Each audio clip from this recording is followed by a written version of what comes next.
the people of sake actually brought me into sake. Back in 1988, this place was actually in Ginza on the main drag. At first it was kind of soy sauce, it was miso. To the point where it actually changed my life. New Year's Day 1989. Not just sake as a beverage, but all the culture and history.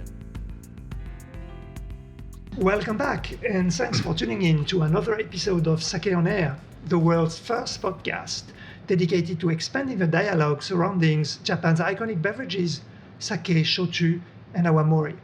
The show is made possible with the fantastic support of the Japan Sake and Shochu Makers Association. My name is Sébastien Lemoine, one of the regular navigators on the show, and I'm joined today by Mary Nagata. It's great to have you on the show, Mary. Thanks, it's good to be back. And of course, that's a good reason why you're here today, because we have a very special host. We're very happy to welcome David Joll from Zenkuro, a sake brewery located in Queenstown in New Zealand. It's actually an overdue catch-up, because the SOA team had the pleasure of interviewing Dave together with Matt Kingsley Shaw from Melbourne Sake more than 5 years ago now. No way, it's been that long? Yeah, Oh, I think it was now. February 2020 or so. Yeah. So I invite our listeners to get back to episodes 35 and 36 using our website or our podcast or your podcast platform. And I promise this is really good fun. It's great to have you, Dave, and welcome to Tokyo. Thank you, Sebastian. It's great to be back. May I ask you to introduce yourself again and talk a little bit about Zenkuro then? Yeah, sure. I'm Dave Joll from New Zealand. I lived in Japan when I was younger, high school, university, and then I was a salaryman in Tokyo here. And I've been back in New Zealand for nearly 30 years now, but I've been coming and going between Japan and New Zealand. It's kind of part of what I do. And about 10 years ago, I, along with a bunch of mates who've all had experiences in Japan, and my wife, we started up a New Zealand's first sake brewery in Queenstown. It's right down the bottom of the South Island. It's kind of an alpine resort town with a very dry, cool, clean climate. And lots of beautiful water, so we thought it was a good place to try my hand at making sake. Yeah. And Mary, you have a special relationship with Zenkuro. Can you remind us a bit about it? Of course. So Dave here is not only my former boss, he is the Kuramoto and Toji, and I was one simple kurabito back in the day when I did work for him in Zenkuro. But more so than that, he's not only an inspiration, right? Because he owns and operates his small brewery, and really a dear friend. He's almost like my Kiwi dad. Well, Not quite as old as my own dad, but like I basically, New Zealand and Queenstown wouldn't be the same without Dave. I always try to think of myself as your Kiwi big brother, but no, Marie insists on being the dad. God, so yeah. I'm just sort of getting used to that now. I mean, first of all, congratulations, because I think, Mary, when you worked for Zenkuro, you were doing batch 18, and Yes. and 5 years ago was when we interviewed you, Dave. You Yeah. had just produced batch 50. Oh, And yeah, this was made from Caros, polished down to 60% and 901 yeast. Yeah. And yeah. I understand you're Yes. now over 150 batches, so always very Yeah. modest. You called yourself a newbie, but I mean, now you've built so much experience. Yeah, well, it's this is actually our 10th year since we started in 2015. We started, and it's now 10 years later, and we're up to batch. When I go back next week, we'll be putting together batch number 160. So Crazy. yeah, it's kind of hard to believe, but I do still feel like we're newbies. You're still learning batch by batch, and 10 years is not really very long in the big scheme of things compared to all the Japanese breweries out there that have been going for hundreds of years. So yeah, we do feel we've just got a long way to go, but we're feeling quite comfortable with the style. We've definitely got a style of our own now. Okay, I mean, we'll get back to that. I mean, for our listeners, I mean, we want to catch up with Dave personally, but we want to understand as well some of the changes that he's been through. I mean, changes in the environment of the brewery and changes that he made at the brewery in terms of facilities and processes. So can you share with us what's changed around you? I'm talking about local sake consumption or what your customers want from you today and actually who your customers are.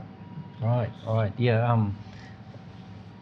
Sake consumption in New Zealand, I feel it, without having any cold hard figures in front of me, it's definitely people are more aware of sake now. When I spoke to you last time, probably most people didn't actually know what sake was. Had never tried it, but I think that's changing. Our customers are mainly New Zealanders. Perhaps when we started, we were thinking a little bit more about Japanese visitors, but that sort of idea changed quite quickly, and we're still targeting New Zealanders, our main target market, and we get a lot of visitors being where we are in Queenstown, particularly from Australia, United States, Canada, Singapore. I'm talking about overseas visitors, and increasingly more Japanese visitors actually visiting our brewery, which is pretty cool. And a good friend of mine from Tokyo just went to visit you whilst you were already in Japan, though. Yeah. My friend Nanoha. Nanoha. She was there just a week ago or so. Yeah, I missed her unfortunately, but I'm going to catch up.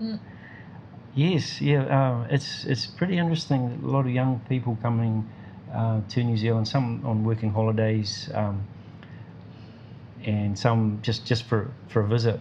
And there's young people staying there, and their parents visit them, and they bring along their parents. Quite often it's their parents that are interested in sake, or their dads, I guess, and ask if they can go and try the New Zealand sake. But if the figure is not confidential, what's the proportion between on-trade sales and sales at the brewery? We're probably about still only 10% of our sales are at the brewery. Okay. So our main market is restaurants. So we have a distributor now. And they're based in Auckland. They probably take almost half the sake we produce, and then they distribute it onto restaurants. And most of these restaurants are not Japanese food restaurants. They're Kiwi cuisine, modern New Zealand cuisine, which is, I don't really know what that is, but it's influenced by experiences that the chefs have had overseas with other cuisine, and a lot of the time Japanese food and Asian food, and then they use New Zealand ingredients. They tend to call it modern New Zealand cuisine. So yeah, a lot of our sake is going to restaurants such as that, and more bottle stores, which is exciting because that means people are drinking sake at home. And that's always been one of our big targets or goals, is to make sake sort of mainstream, another option for enjoyment at home. Well, other the questions you're talking about pairing with New Zealand cuisine, so I have to ask you the question now, but I mean, how did the style of your sake evolve over the years? I mean, are you aiming at a particular style for this pairing to be successful, or? Not really, because as you know, it's pretty hard to make a sake that covers everything. You know, it's so instead we have quite a range of sake, different flavor profiles, aromas, and strengths. We still do our drip press and then our rock press, which gives us two very different finishes, and then that's the rocks that you were carrying, Mary. Is that right? Yeah. That's the bane of my existence. Yeah, we're still using those rocks. Yeah. Yeah, we've added a few more too, when you're ready to come back. So, Sorry, I interrupted you. yeah, no. Sorry to remind us all, we are only getting older, Dave. We are, but the rocks keep us young. Sure keeps you young. If we give up on those rocks, then I'm not sure what'll happen. Yeah. No. So we got probably a bigger range of sake now, more variety, including we've got sake kasu products as well. And recently we've released a sparkling sake. It's a fruit infused sparkling sake in a can. So that's Did you have to buy new equipment to be able to can it? No, luckily we have lots of good craft breweries nearby, and there's a couple very close, and we're already making a sake kasu beer with them, and just the idea of a sparkling sake has always been something, and from when you were there, Murray, we tried, I know, unsuccessfully, had a few explosions. Yes, one time we tried our hands at doing a DIY dégorgement. So we let the bottle almost freeze at the neck, and then we tried to sort of let the kasu float out of the bottle, but it just sort of ended up splattering everywhere.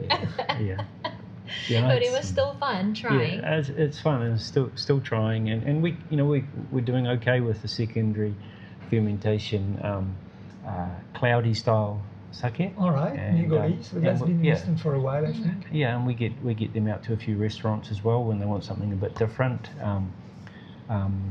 But this is a clear, a beautifully clear pear and an apple just locally. In fact, the pears are from my own tree, and the apples from my neighbour's tree, and a little bit of honey gets added as well, just to give it a little sweet nose, and then it's carbonated, so it's not a secondary ferment, and then it's canned on the brewery's canning line. Just a small run. We're doing doing our second batch right now, and it's gone really well. It's made sake a lot more approachable. 100%, yeah. And it's 5%, and we're getting people to try sake in various ways, and then easing them and bringing them up to the real thing. But it's changing. I think people can enjoy it how they want to. People do ask, how should I do this, and how should I drink this? Should I drink it hot? Should I drink it cold? What should I have it with? And it's hard to, and I don't think we should set any rules. We just give them lots of options and hopefully get them to try them, and they'll find which one they like and which one goes with the food they like as well. So yeah. You mentioned sake kasu. Do you know what your clients are doing with the sake kasu? Is it for food, like marinades, or? Yeah, there's a lot of that.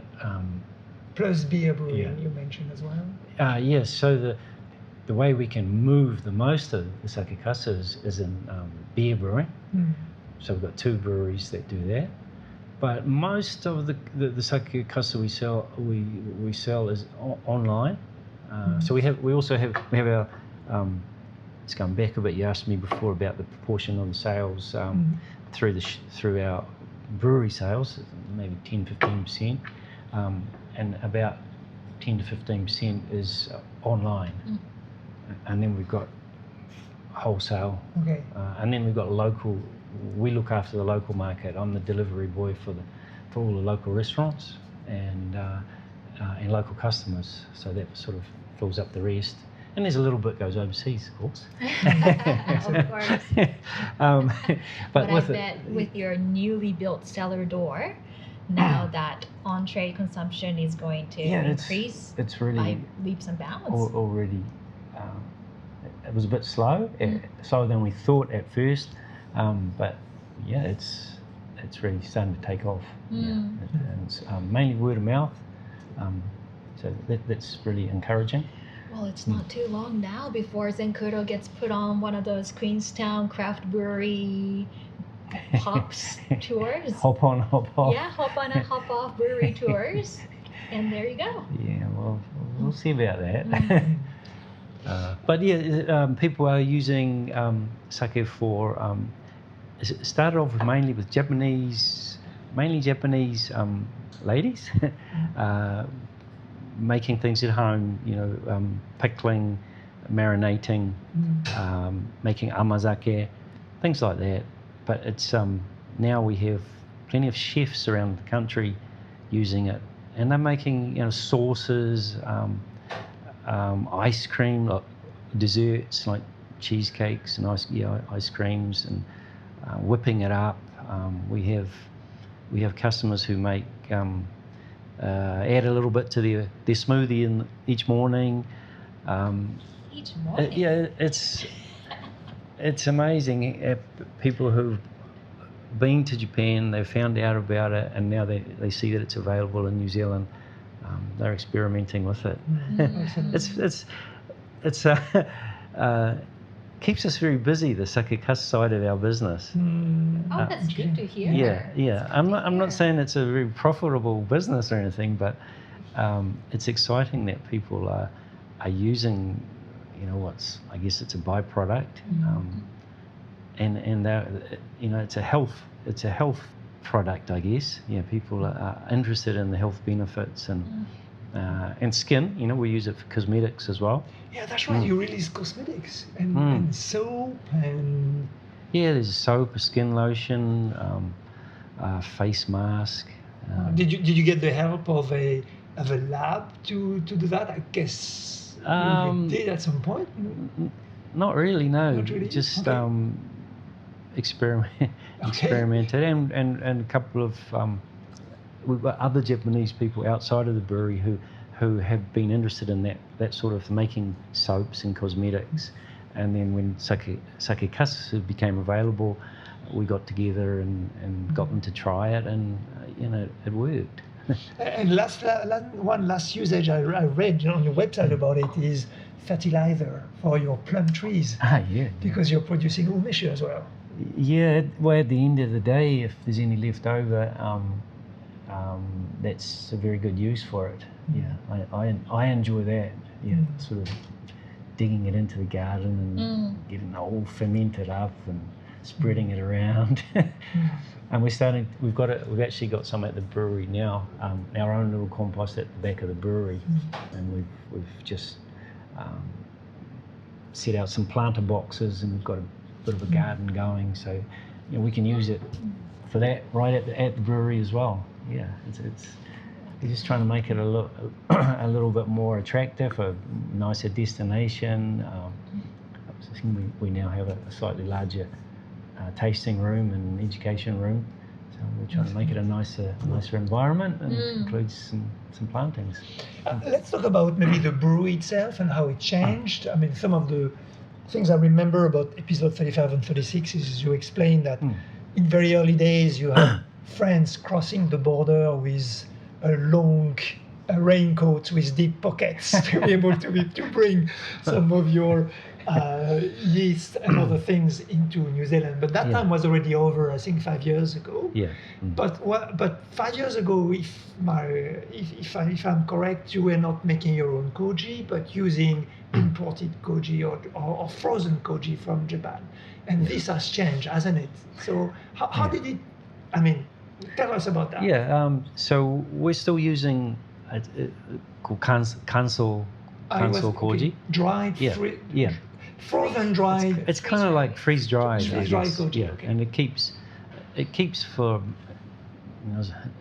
as long as a year, sort of thing. We don't have to keep it in the fridge. We keep it cool, and it lasts well. Its activity kind of slows down a little bit over the year, but we find that that's not actually a bad thing. It just slows the fermentation down. Whereas when the kanso koji is new, it's a very active ferment, and then we don't want it to be that active. We're trying to brew low temperature, 30, 40 days. Whereas as the koji ages a little bit, it naturally slows down and becomes just right. So we're trying to get koji in, and we're using koji that we've had for maybe a few months or so, and it seems to work well, and we just go with that now. Yeah, we just go with that. I was already worried about it at first, but I'm finding that the system that we've kind of maybe by accident or we've fallen into, the cycle and everything is working really well. But we make koji to keep our. I do a little bit of sake education, have people come in and learn, spend some time with us. With the Sake Sommeliers Association based in London, they have a Master of Sake course now, and that's really about spending time in a brewery actually making sake. So we've had a few students come and stay with us, and part of it, of course, is koji making. So I've needed to keep my hand in, and I'm making very, very small batches constantly. I just created a tiny little koji muro I can control well and make pretty nice koji, and we'll use a little bit of that in our sake. But most of it goes to chefs once again. They found out that there's chefs, and even in New Zealand, are making koji. It's completely different to the koji we know. Right. It doesn't look like the koji that we use for sake making, but I guess it's doing the same job. I'm making koji, and they're happy to have it all ready to go. So. Is that something you would be interested in maybe exploring a bit more, like making your own koji for your sake, or are you happy to sort of stick to your freeze-dry koji for the time being? I'm pretty happy with what we've got now. Of course, it would be cool to have a koji room and do everything in the house. I've got time is an issue, and number and help, and if we go down the koji road, there goes my life, which is starting to run out. Yeah. So as much as I enjoy it, I think it's a great way for small breweries with limited resources to get going. And that was the intention, but I found that it's we kind of found our feet with that style of koji, and it's become our style. It's kind of a clean, soft, gentle style of sake, and obviously a lot of that comes from the koji. So today, to summarize about your sourcing as a business installed in New Zealand, you source your freeze-dry koji from Japan, your yeast still from Japan, Yes, I yeah, suppose. yeah. What about rice? Yeah, so we've really, despite all these difficulties with rice shortages and prices, and then freight costs, we've stuck to sourcing all our rice at this stage from Japan. I have an order in it at the moment, and it's about to be harvested, and we'll receive that in January next year. So yeah, we like, one of the reasons we started sake brewing was because we like to do things, we like Japan, we like coming to Japan, dealing with Japanese people, learning about Japan. So we like that contact with Japan. If we sourced our rice from somewhere else, we'd probably lose that.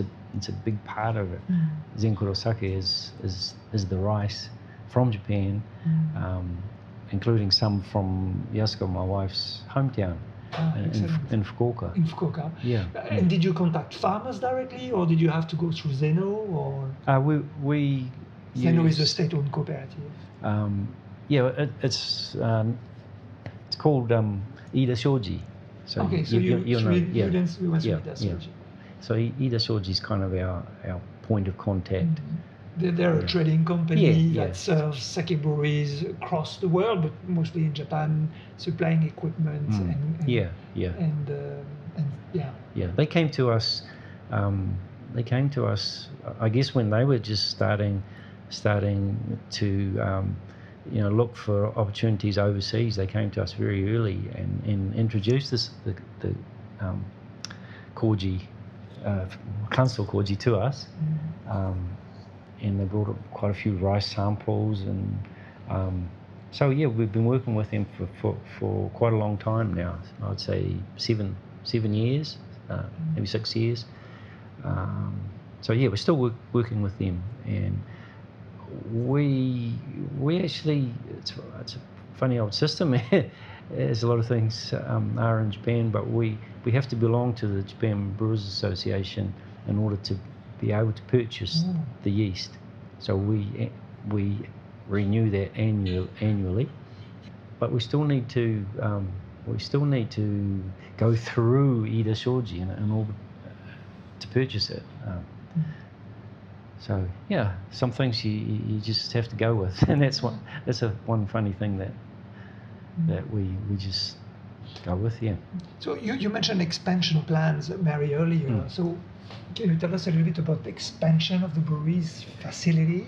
Well, we've got a building that's 240 square meters, and when we started, we had 100 meters of it. 100 square meters was our brewery, and that was where we did absolutely everything, including all the brewing and the labeling and the storage.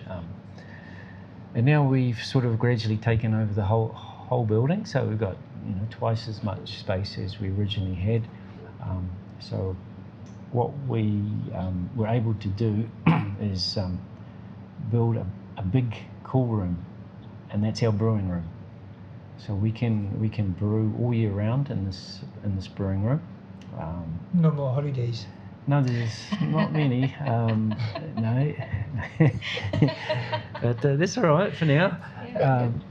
So we can brew, and importantly, we can also press the sake in the cool room. So that makes a huge difference, doesn't it? And That's a very been big difference. Big step forward. Is that the sake from birth until the time it leaves our brewery is basically at 5 degrees throughout, for the first 6 months of its life. In the Morimi stage, it gets up to 10 degrees maximum, but otherwise it's cool all the time. Pasteurized, it obviously gets pasteurized and gets a little warm up for a little bit there, but then you get it straight down in cool storage as well. And then our old brewing room has become cool storage room, or aging. We call it the aging room, where we condition the sake for several months before it's blended and then bottled. And in addition to we have a bit more space, so we're not tripping over ourselves all the time. We've been able to use. I'm not sure if you saw, Marie, but we've got sort of like a mezzanine level as well now, so we can get rice and bottles and I remember up the off the floor. attic with the rickety ladder where you had empty boxes. But it's I still wouldn't. there. It's still there, but this still there. mezzanine is a new addition. Yeah. So we've got a couple of mezzanines, so we can get stuff off the brewery floor and out of the way, and they've got a little mini lift, like a forklift that you sort of push around. What? So we can get heavy stuff up off the floor and up onto the mezzanine. Oh, that's So great. it's been a huge step forward as well. Right. And we can lift heavier things, so we can do slightly bigger batches. We can lift our. We're still only doing. We've got about 500 litres of morimi, which is a lot more than when you were there. Yeah. So we'll do 230 kgs of total rice per batch now. Okay. Wow. So and it's just everything's a bit heavier, but with a lift and a bit more space, we can handle those bigger batches. And then, as I said, we've got 2 fune now, both on so they're sort of mobile. We can push them around, and we can get them all in the cool room. So Wow, that's. Yeah. Would you say maybe your production has doubled since the time I was there? It's easily doubled from the sound of it. Not quite double. So what we've done is we've increased our production, our ability, our capacity. So we can produce a lot more, and we're all Right. set up for it. But we're not getting ahead of ourselves. We're still keeping this. We have increased the size of the batches, but yeah, we're basically brewing to demand, to meet the demand. But we know that we can do a little bit more. We can keep growing as demand increases. So it's we know now how to make sake and how much we can make, and our task is how do we sell it. Right, right. Yeah, I think that's really what this year in our 10th anniversary year. I've been focusing on with Yasko's on selling and marketing, and we have our also with the extra space we've taken over. We have a nice tasting room set with a cellar door, so we're starting to advertise it. We've sort of been hiding, as you know, we hid away up in our corner of Queenstown until recently, but now we've got a lovely room with all sorts of Japanese decorations and a nice table for tasting. You're sending your sake, across New Zealand, of course, but I saw you when I saw pictures of you in Melbourne as well. Yeah. So tell us about Yeah. exports a little, and, Yeah. and if you have a vision, sort of a medium or long-term vision. Yeah, so it actually involves Marie again, but when we first met, I'd say 9 years ago, at John Galtner's Sake Professional course. And we did that in 2016, and then again in 2017, or was it? I think it was. 16 and 17 or 15 and 16? Maybe 15 and 16. Almost a decade ago now. Yeah. And one of our good friends that we met at the time was Yukino Ochiai, and of Deja Vu. She's owner with her husband Andrew of Deja Vu sake and Deja Vu wine in Australia. And so I think ever since that time I've been working on Yukino to look after our sake in Australia.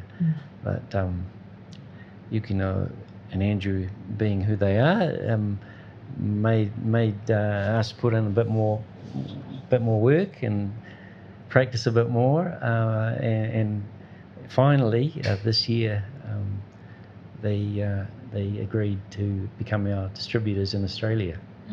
So to kick things off, we went to the Melbourne Sake Festival and kind of launched our sake in Australia there together with Yukino. That was What about finally Japan? came around. What about Japan, other countries? Yeah, well, Japan, we've going back to 2019 Rugby World Cup. We kind of launched then, as you know, and did a collab with Kanhokuto Shuzo in Fukuoka and also Kumazawa Shuzo out in Kanagawa. And then we did a collab sake that for the Rugby World Cup, and that went really well. COVID messed things up there, and we've been concentrating on rebuilding our market in New Zealand, and we thought Japan had enough to do without us around, and we did too. So we haven't really worked too hard on Japan, but now we are keen to get a little bit back in, and we're talking with good mate Wayne Shannon at Rangitoto Tokyo about working together on that. We're there today, by the And way. we happen to be here. So watch this space. Yeah, watch this space. Yeah. Oh, that's great that you're now selling into Australia. Have you seen any sort of initial, movements in the market, or is it too soon to tell? Yeah, it's really just set up, but just before we came, I had word from Yukino that she sent me a little list of the restaurants that we're now being served in. So pretty exciting. Congratulations. Yeah, pretty You exciting. might be the most successful all black product in Yes. Australia. Making nah. moves across the No, pond. they love us, really. You know. Yeah. No, they love us. That's excellent. I mean, yeah, I mean, in the rest of time, I mean, I'd like to maybe ask you, I mean, it's a tough question, but I mean, you've been extremely generous with your time, not only with us, but I'm thinking about all the people that you received over the years at the brewery, giving them some training, and you come across as a very patient person as well. And I'd like to ask you simple things like I mean, it's a difficult question, but like some of the hardest or most joyful moments that you had through that journey, and if you have any maybe recommendation for somebody who would want to do that adventure. The recommendations for doing the sake journey is you need to be patient, because things are not going to happen quickly, and particularly if you want to be involved with Japan. So I think a lot of the people who are interested in getting into sake brewing come from beer brewing backgrounds. Mm-hmm. And a lot of those people already know how to brew. They know how to look after machinery. They're good at using machinery. But once they start trying to work with Japan, they get a little bit impatient. Things take time in Japan, and I mean, they've been making sake here how long? How long do we live? 2,000 years. Yes. 2,000 years. So we just can't rush things, So that's probably would be my advice. Do you mean that in a way that maybe there are certain bureaucratic procedures and red tape, for the lack of a better word, and things just kind of move at a different speed than it would otherwise? And yes, that's exactly right. But also in our own markets, so there are a lot of Japanese restaurants. I'm talking about outside of Japan, and I think people think that all our customers must be Japanese restaurants. I mean, it's really hard to get into a Japanese restaurant, even in New Zealand. They have, especially if it's an owner chef, they're set in their ways, and they have their little systems that are set up, and they work really well. And people tend to get a little bit frustrated, I think, about not being able to. Why can't we get into take some of our sake or wine, whatever it is? You just have to be patient and find what works well, and focus on that rather than try to work uphill. Just go about it as it unfolds, or as it works out, rather than have a fixed plan of how you're going to attack a certain market, and this is how you're going to do everything. But I think it really sort of helps your brand distinguish itself from the rest, and perhaps even find a market segment that would have otherwise not been so interested in consuming sake, right? In New Zealand, especially, with a very robust, storied wine industry, and then what I personally love the most is a very vibrant craft beer industry. We briefly touched upon it earlier in the show, but what do you think are some of the impacts and influences that the craft beer brewing industry has on Zenkuro? I think we can learn a lot from the craft brewers.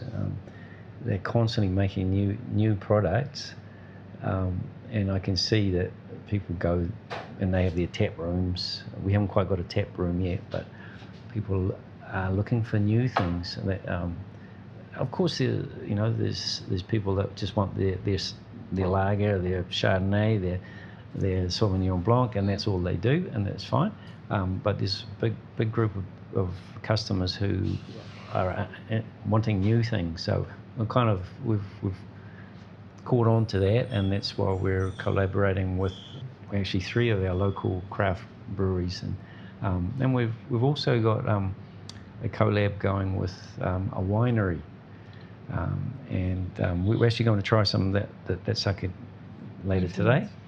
I think the key is to work with people who think in a similar way to you and can appreciate, if we appreciate what we're both trying to achieve, things go well, and we can come up with products that are interesting for everyone, that taste good, and do have a good story.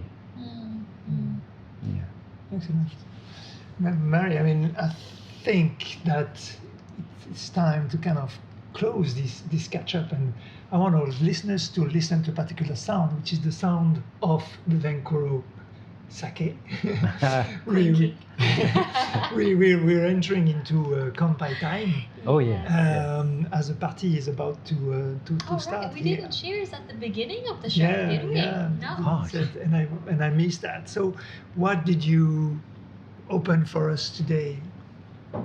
So we've got a bottle of it's called Rugby 2019, and Wayne Sheenan here at Rangitoto Tokyo has kindly brought out this bottle. He's had actually opened for quite some time. I think we can safely call this a koshu. It's a Junmai Ginjo, and it has a nice rugby. You can't see it, but it has a nice rugby themed label. So it's something. It's special. It's been around for a while in Japan since 2019. Well, let's toast with that then. And thanks again for taking the time to meet with us today and have that update.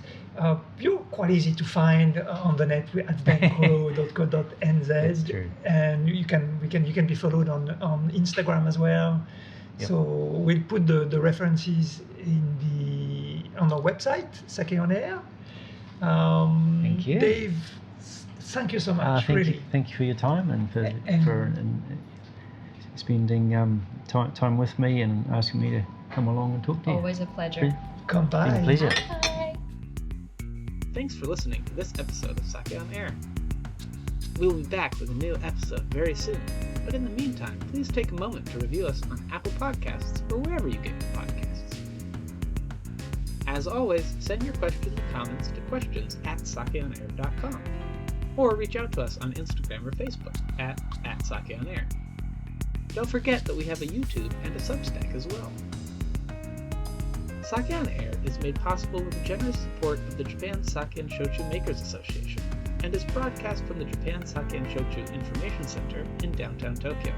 It is produced by Export Japan, and our team is Shuso Imada, Justin Potts, Arlene Lyons, Cindy Bissig, Chris Hughes, Chris Pellegrini, John Gottner, Marie Nagata, Miho Ota, Rebecca Wilson-Lyon, Sebastian Lemoine, and me, Frank Walter. Until next time, kampai!